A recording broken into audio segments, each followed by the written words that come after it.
So again, we're going to start with Chapter 1, Section 1, and we're first going to learn about the order of operations. Now in mathematics, we have to do things in a certain order. So we have to do things in a specific order. If we didn't, it would be chaos, and we would get different answers the way that we did different questions. So in mathematics, we have what's called the order of operations.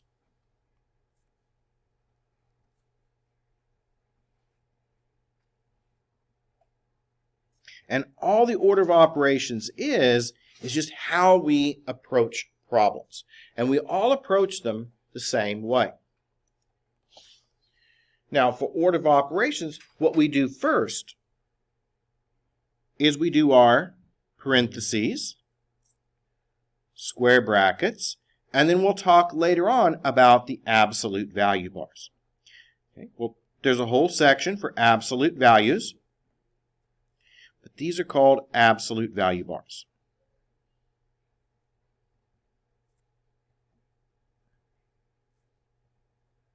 So we always do those first. And once we've done the absolute value bars, parentheses, and square brackets, then what we do is we move on to our exponents and roots. After we've done the exponents and roots, then we do our multiplication and division. And then the very last thing that we work through is addition and subtraction. So these are our order of operations. And these tell us how we proceed to work through these equations. So now we're going to do a few of these. And we're going to make sure that we understand how these order of operations work. So we're going to simplify these. Now, when I teach, I do use a combination of my own questions, and I also pick some from our textbook as well. So I'm going to make up a few just to kind of get us going, and then we'll look at some of these from the textbook also. So let's see if we remember how to do and how to work through this one. How about 5 minus 3 in parentheses, quantity squared? All right, so what we need to first do is we need to look at this and see what we're going to do first. Well, the first thing we do, and step number 1, is if we have them, we do our parentheses, square brackets, and absolute value bars. And in this case, we have parentheses. So we need to do the parentheses first. And what's inside the parentheses is 5 minus 3. And 5 minus 3 is a 2. And now we've got 2 squared. And how do we work through 2 squared?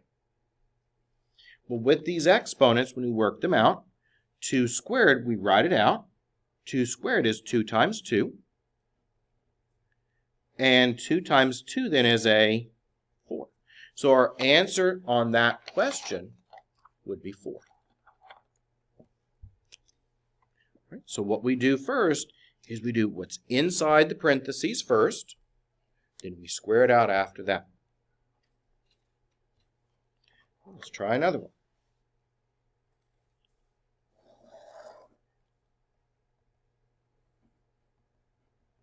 We'll work through with whole numbers first, and then we'll look at some fractions after we feel comfortable with these order of operations. But we'll do the whole numbers first, and then we'll gradually work our way to these fractions.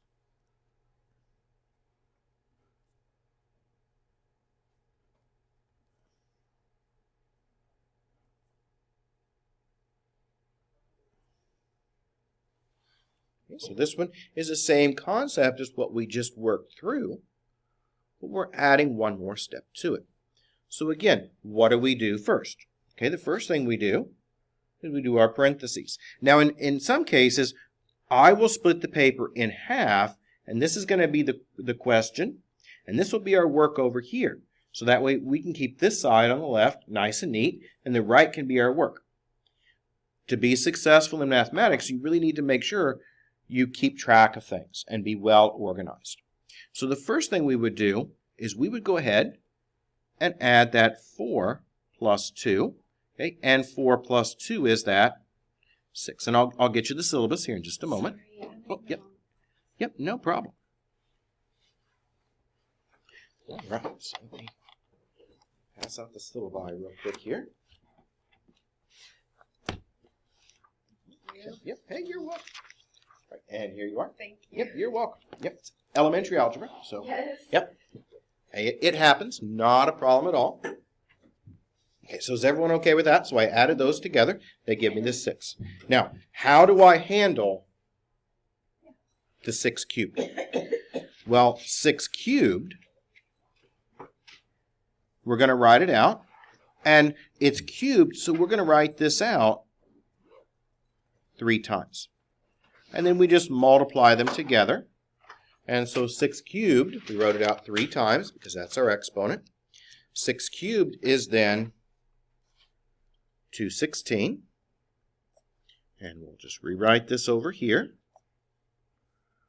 And then we've done our parentheses. We've done our exponents. And now what's our last step going to be? Our last step is going to be we multiply. And that comes out to then be, when we multiply, 1080. So that would be your final answer there. Okay? Is everyone okay with how I did that? And again, I'm sure you're kind of familiar with these type of questions already. But if not, we're going to review them just to make sure that everyone is on the same page here. Now I'm going to pick a few from our textbook to look at. And then we'll move on after that to talk about fractions and how we work through fractions. So I'll just pick a few from our textbook. And if you don't have your textbook with you, that's fine.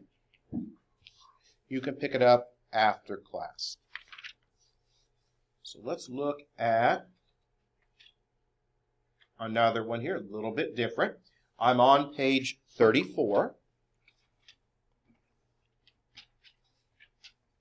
And I'm going to look here at question 50.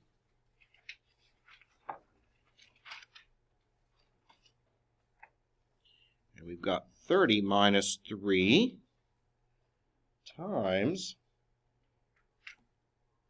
4 plus 2. Okay, so this is kind of similar to what we've done, a little bit different. Every question's a little bit different from the previous one. Order of operations, again, is what we're covering today. So we need to make sure we work through this with order of operations. Order of operations says we do our parentheses first. So 4 plus 2 is a 6. All right, so after that, what do we do after that? Okay, do we subtract first or do we multiply? Well, if we look at our order of operations, we do our parentheses or square brackets first, which we did. Exponents, we don't have any. We've got multiplication and division, so that's going to be next. So we multiply here. 3 times that 16, or sorry, that 6 makes it an 18. We just simply bring down the negative. And what do we have left now? Next, we've got our addition or subtraction, and 30 minus 18, that makes it a 12, doesn't it? Because 30 minus 18, that comes out to be a 12. So that would be your answer on that particular question. Okay. Is everyone all right with how I worked that one out? So we did order of operations, and we just went in that order. If you ever have questions, don't hesitate to ask. So I'm here to help, and I can slow down and I can explain things if we need to. Let's do another one here. Let's work with one that has square brackets. So let's look at question 60.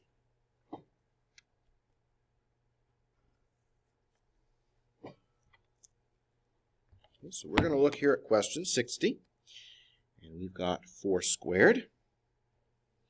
And then we've got square brackets now, so it is a little bit different. Square brackets act just like parentheses.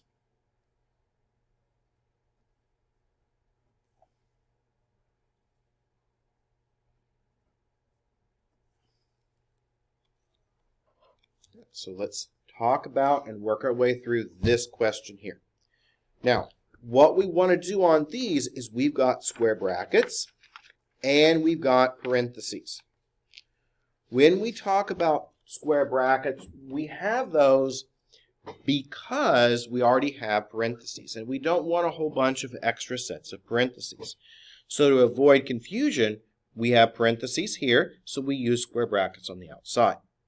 Now, order of operations, square brackets are exactly the same as parentheses. And we work inside and we work our way out. Now again, we can work things on the right if we need to, but in many cases we don't. So order of operations, we're going to work inside, and inside we've got a set of parentheses here. So we've got 13 plus 4, and 13 plus 4 is going to be that 17. And so I'm just rewriting here. Okay, so I did that first. Now what's next? Okay, then now we've got the 17 minus 8. 17 minus 8 makes it a 9.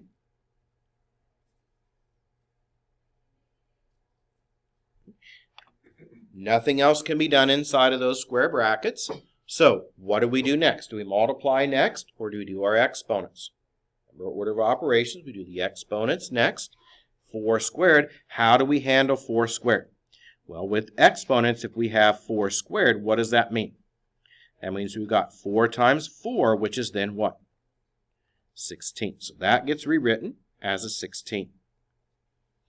And now we've got our last step. So now what do? We multiply, and 16 times that 9, that comes out to be 144, and that is your final finished answer. Okay, so is everyone okay with what we did first? When we have parentheses and square brackets, we work on the inside, and we just work our way out.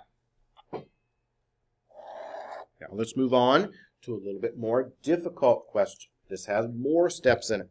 It's all just order of operations, though. Question 63. Now, question 63 is not that difficult, but it looks really intimidating. But I'm going to show you how we can break this down into small steps and work it through bit by bit.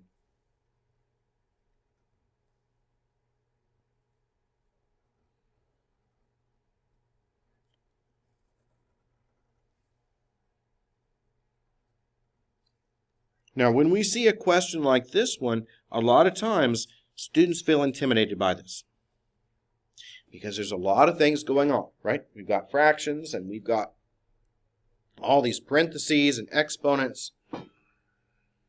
How do we handle a question like this one?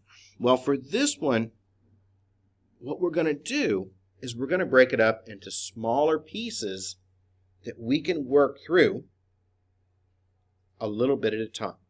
Now, what I do on something like this is I break it up into the numerator, or the top half, and the denominator, or the bottom half. So let's start with the numerator. Okay, the numerator is the top half. And for our numerator, we have 4 times 6 plus 2 plus 8 times 8 minus 2. And we're going to work this piece out first. The numerator, again, is the top half. So we're going to work through this. Actually, it's minus 3, isn't it? Yep. Sorry about that. Should be minus 3 there. My eyes are bad on that. Okay, so make sure I copied it down right. It's easy to look at these wrong here. Yep, okay, everything is right there. Just make sure I copied it down. Okay, everything looked correct. So what I'm going to do is I'm going to break this up into the numerator, the top half, and the denominator, the bottom half. I do them separately. And so for the numerator, we're going to go through and we're going to work with our parentheses. And we're going to work from left to right. And so we have the 4 out in front. And then we've got 6 plus 2. That makes it an 8. And then we've got next 8 minus 3. Okay, 8 minus 3 is a 5. So everyone all right with that so far? Now, once we've done that, the parentheses are done. Nothing can be done inside. Now we just multiply, right? So we've got 4 times 8. Right? So 4 times 8, that's your 32. 8 times 5, well, 8 times 5 is your 40. And now we just simply add these together. And that gives you now 72. So I'll rewrite that on the left with your 72 on the top. Next, we look at our denominator, or the bottom half of this fraction.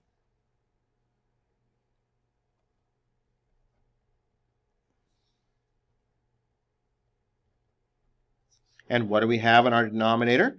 We have 6 times 4 minus 2 squared. Bless you.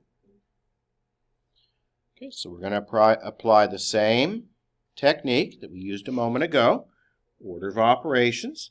So 4 minus 2, that's our parentheses.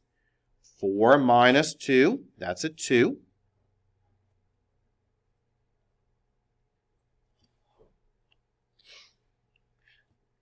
Now, once you get used to these, you can do several steps at once. Until then, though, we're going to work them out one step at a time. Before we multiply, we must do our exponents. And we know 2 squared is a 4. So that comes down, and that negative just drops down with it. And again, you could do several steps at once if you wanted to. What do we have next? Multiplication. 6 times 2 is 12. Bring down the minus 4. And 12 minus 4, that makes that now a 8. And what do we know next? We've got our 72 from the numerator.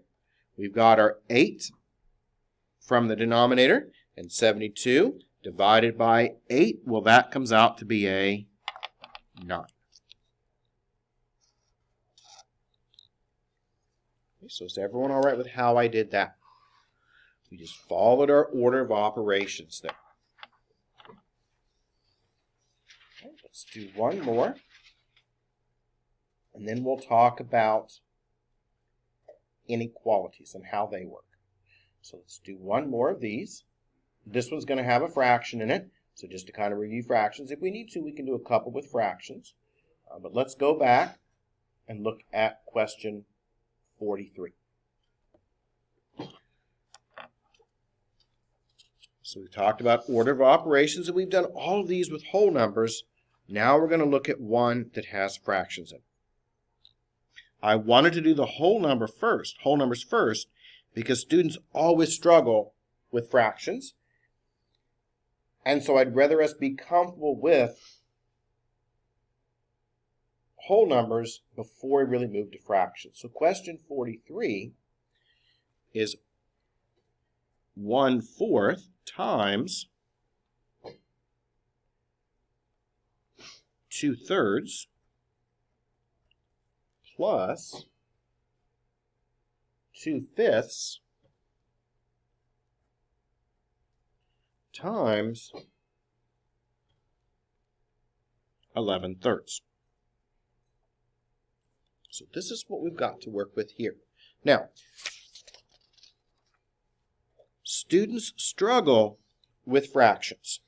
They're really not that difficult once you get used to working with them. And we're going to do a lot of fractions, so by the end you'll feel comfortable with these. But right now, you may look at this and say, it's fractions. I don't even know where to begin. We're going to work through that mindset. Now, fractions behave exactly the same with order of operations as whole numbers. So what do we do first? Okay, parentheses. Do we have any parentheses? No. Do we have any exponents? No. What's next? Multiplication. How do we multiply fractions? What we do is you have two ways of multiplying these. You can either cross-cancel or just multiply and reduce at the end. I'm going to show you how to cross-cancel, and then we'll multiply and get our answer. But you can also just multiply across and reduce at the end. So when we do this, we want to multiply these together. Now we could just multiply across, but the easier way I think is to look at our diagonals. 1 and 3 have nothing in common. What about 2 and 4? 2 and 4 do because they're both divisible by what? 2. So these are divisible by 2. So I'm going to take this 2, I'm going to divide it by 2, and that leaves me with a 1. And 4 divided by 2 is a 2. Now we can multiply 1 times 1, that makes it a 1 in the numerator. That's the top half. 2 times 3 down below in the denominator, well, that's a 6. So this piece right here came out to be 1/6. We just cross-canceled. Now, what about the next piece? The next piece is 2/5 times 11/3. So now when we look at this, we look on our diagonals. 2 and a 3, do they have anything in common? No. 11 and a 5, do they have anything in common? No. So nothing can cancel. So in that case, we multiply across. So 2 times 11, that's 22. And 5 times 3, that is a 15.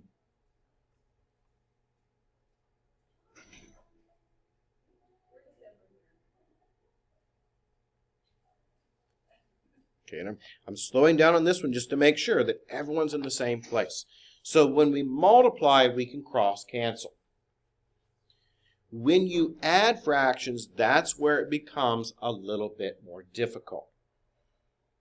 When you add or subtract these fractions, because this piece came from here, so we put these together, that gave us there. When you add or subtract fractions, you've got to have what's called a least common denominator. So whenever you add or subtract, you have to have a least common denominator. And the least common denominator of our two fractions is going to be what we have when we look at the 6 and we look at the 15. Okay, and here's how we find that least common denominator. Now, the least common denominator is the smallest number that evenly divides into, in this case, the 6 and also the 15. How we find it, and the easiest way to find them, is to take your larger number, which is 15, okay, and let's see if it divides by 6. Does 15 evenly divide by 6 when we use a calculator? No, it doesn't. Okay, then we start multiplying. 15 times 2 is what? 30. Does 30 evenly divide by the other number, the 6? Yeah, it does, right? Because 30 goes into 6 5 times. So our least common denominator is 30. You take your larger number and you start multiplying by 2, 3, 4, 5 until you find what will go into the smaller number. You can use factor trees, but this I think is easier, to just brute force find the numbers. Now we go back to our fraction over here, and we need to have a common denominator of a 30. So 6 times what gives us a 30? Can someone tell me? 6 times what makes it 30? 5. So we need a 5 over 5. And 15 times what makes it a 30? 2 over 2. Now we can multiply again. 5 times 1 is a 5. 5 times 6 is a 30. Next we have 22 times 2. That makes it a 44. And 15 times 2, that's a 30. Now what do we know? Well, now we know that we can add these together because they have the same denominator. They have to have that same denominator. So now we can just add these across here. Okay, so let's go ahead and add these across. Same denominator. So the denominator is going to be a 30. And when we add across, we've got on the top 44 and 5. That makes it a 49. And that's going to be your final finished answer. And I know students struggle with fractions more than anything else. And that's why we're going to do several of these. So that was 43. Let's look at 44.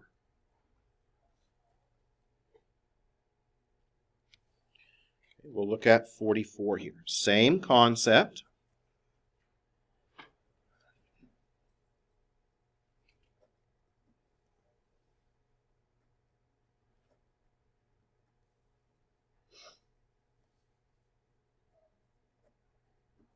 Same procedure. Remember, those are multiplication dots, not subtraction.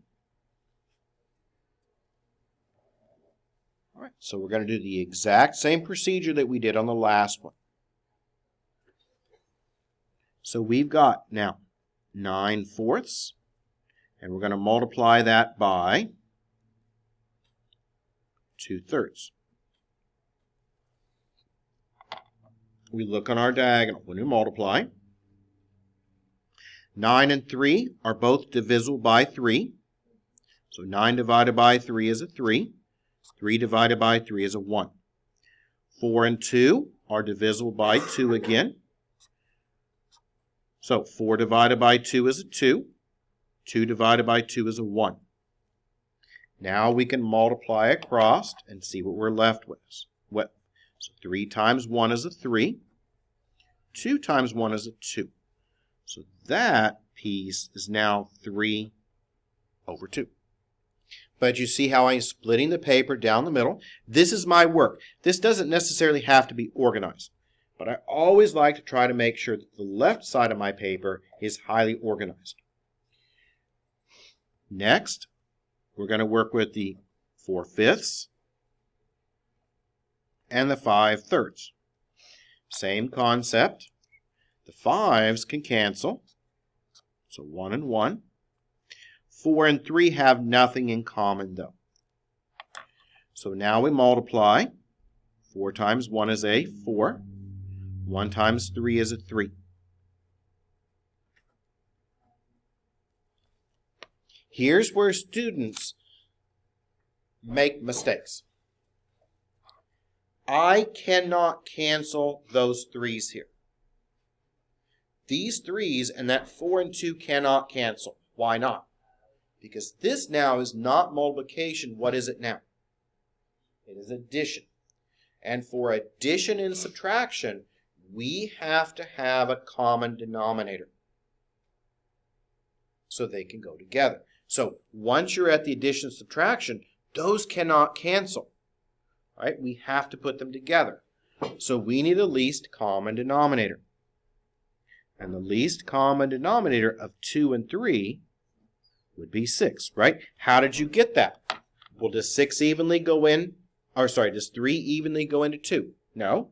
But 3 times 2 is a 6, and 6 goes into 3, and it also goes into what? It goes into 2. So our least common denominator is a 6. Now we're going to go ahead and build our fractions. 2 times what makes it 6? 3. So we need a 3/3. 3 times what makes it a 6? 2. So we need a 2/2. Now we multiply. 3 times 3 is a 9. 3 times 2 is a 6. 4 times 2 is an 8. 3 times 2 is a 6. Here's another place where students sometimes make a mistake. What's my denominator going to be? Is my denominator going to be 12 or is my denominator going to be 6? Which one? 6. I have seen students many times try to add them together, but we don't, right? The denominator, we just place it over here because they're the same. So we don't add them together, they have the same denominator.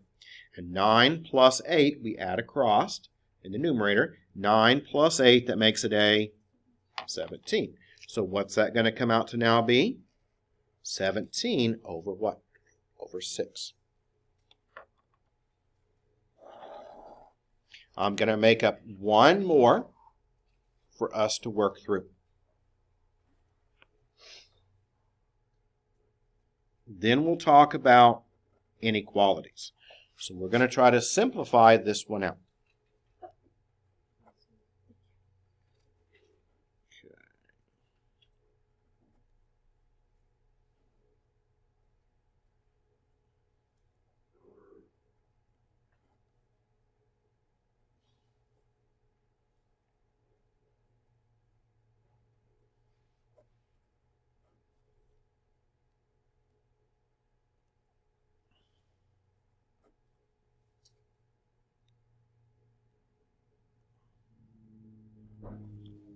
So let's try to work out this one here.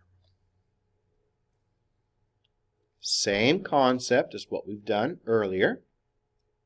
I picked this one because the denominators are going to be a little bit more of a challenge to get the common one. Just because the numbers will be a little bit bigger. But the same concept here. So we multiply. Okay, we do that first. 4 times 7. 4 sevenths times 8 fifths. Now, I like to use parentheses. They're the same as using the multiplication dot. This is the same thing as what we did before with the multiplication dot. Normally, when I write things out, I like to use the parentheses because I find that they're less confusing. In many cases, if you use a multiplication dot, you may think that's a subtraction symbol. So I like to always use parentheses. They're the same as multiplication dots. But what will we do first? Well, we do this piece first, and we multiply. Nothing cancels. Nothing cancels. So nothing cancels, so we have to multiply across. So 4 times 8, that's a 32. And 7 times 5, that's a 35. So that comes out to be a 32 over 35. Next, we've got 1/3 times 2 fifths. Well, does anything cancel? Nope. So we multiply. 1 times 2 is a 2. And 3 times 5 is a what? 15.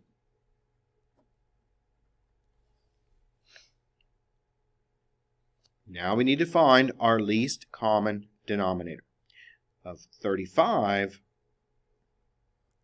and 15. This one's a little bit more of a challenge because the numbers are a little bit larger. Where do we begin? When we try to find our least common denominator, we always start with our larger number. Does 35 evenly divide into 15? No. Then we multiply by 2, so we double it. 35 times 2, that's a 70. Does that go into 15? No. 35 times 3, what's that? 105. Does that go into 15 evenly? It does, doesn't it? Right? So what would my least common denominator be? 105, isn't it? Right? Because 70 won't work. Because 70 divided by 15 doesn't go in there even. So what we did was then we took our 35 and multiplied that by 3, which was that 105. And 105 divided by 15 goes in there 7 times. So what are we going to use for our least common denominator? 105. Is everyone okay with how I did that? That's the easiest way. You can do it with the factor tree. I've seen other instructors use the factor tree and break it all down. I think that's confusing. I think it's easier to just take the larger number and keep multiplying until you find something that goes into the smaller number. So now that we have that, now we've got to figure out what we need to multiply here to make it work. So 35 times what gives you 105? Well, if we can't find it, 105 divided by 35 is a what? 3. So what do we need here? 3 over 3. What about the other one? Okay, 15. Well, if we can't find it, 105 divided by 15, well, that's a 7. So we need a 7 over 7. Now we can multiply 32 times 3, that is 96 over 35. And we've got 2 times 7, that's a 14 over not 35, 105. My mistake there. 105 here. And now they have the same denominators, don't they? So my denominator is going to be what here? 105. And we've got now 96 minus your 14. And what does that come out to give you? 82, isn't it? Oh, yep, no problem. And that's going to be your final answer, which is now 82 over 105. So we've now covered our order of operations. We're going to now quickly talk about inequality symbols, and then we'll take a short break, come back and finish up this section. So I want to do a little bit with inequalities. We'll take a short break after this, come back and finish it. Now when we work through these inequalities, we need to figure out if it's true or false. And here's what inequalities are.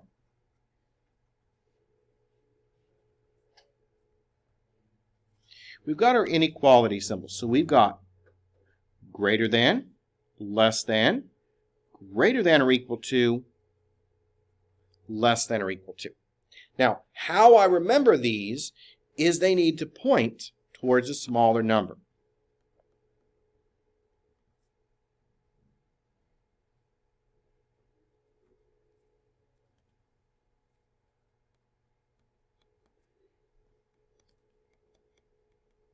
Or you can remember that they open to the larger number.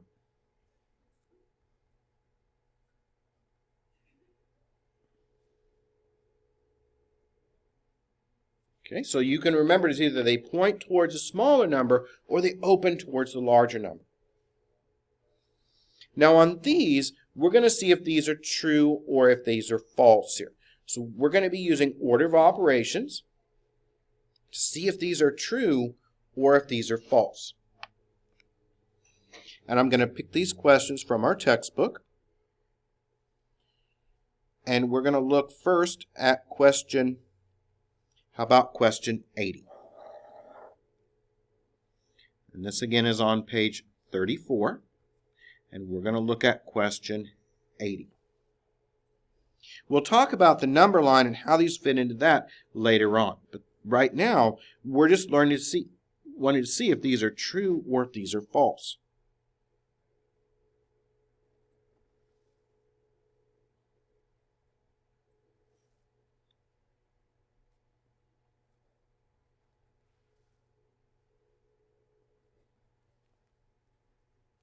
So we're going to see if this is true or if this is false.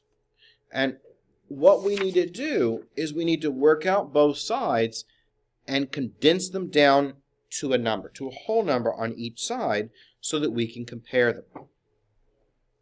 Now the right-hand side is already done. The left-hand side we've got to work with, and we're going to work with our numerator first.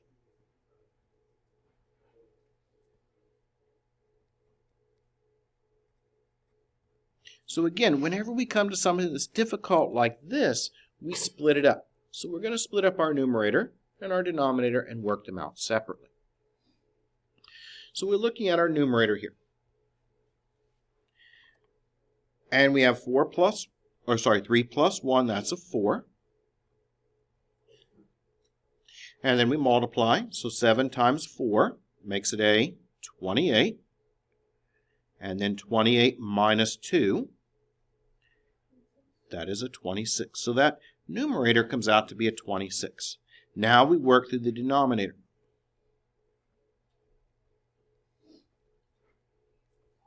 Right, so let's see what we've got in our denominator. In our denominator, we have 3 plus 5 times 2. Order of operations. What do we do first? We don't add these together first, do we? Nope. Because I've seen people do this. I've seen people say, well, I'm just going to add these and then multiply by 2. That's not the correct way of doing it, is it? Nope. What do? Yep. So we take these two and we do our multiplication first. So always remember that. See, I try to get you to do that, but you can't. You do not add first. You multiply first. Work from left to right. So 5 times 2, well, that's a what? 10. And then 3 plus 10, that makes it a 13. 26 over 13, well, that comes out evenly as a 2. So what do we have here? We've got 2. Is 2 less than or equal to 2? It is true. Why is it true in this case? Because we have the bar at the bottom, right? And the bar means they can equal. So this side is either bigger than or equal to the other side. Well, it's equal to it, so that would make this side then true. So that would be true. One more, and we'll take a short break. Question 82. So we'll take a break after this question.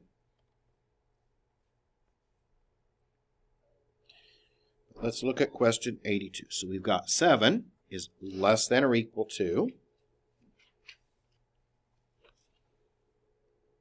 3 times 8 minus 3 plus 2 times 4 minus 1 over 9 times 6 minus 2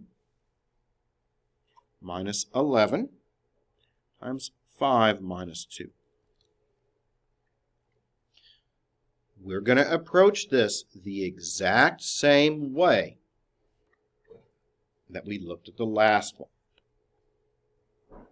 In this case, though, the left-hand side is already done, so we don't have to deal with it at all. The right-hand side, we're going to work with our numerator.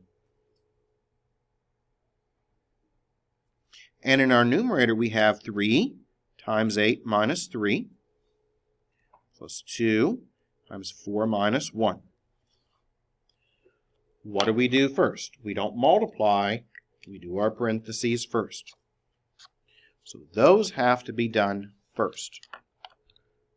So 8 minus 3, that's a 5. So we're going to write that down. 4 minus 1, that's a 3. Now we multiply. 5 times 3, that's 15. 2 times 3, that's a 6. And we can add these together for a 21.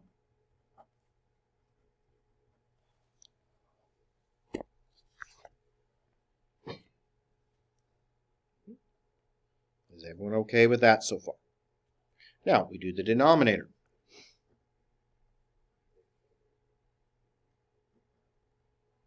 And what do we have in our denominator?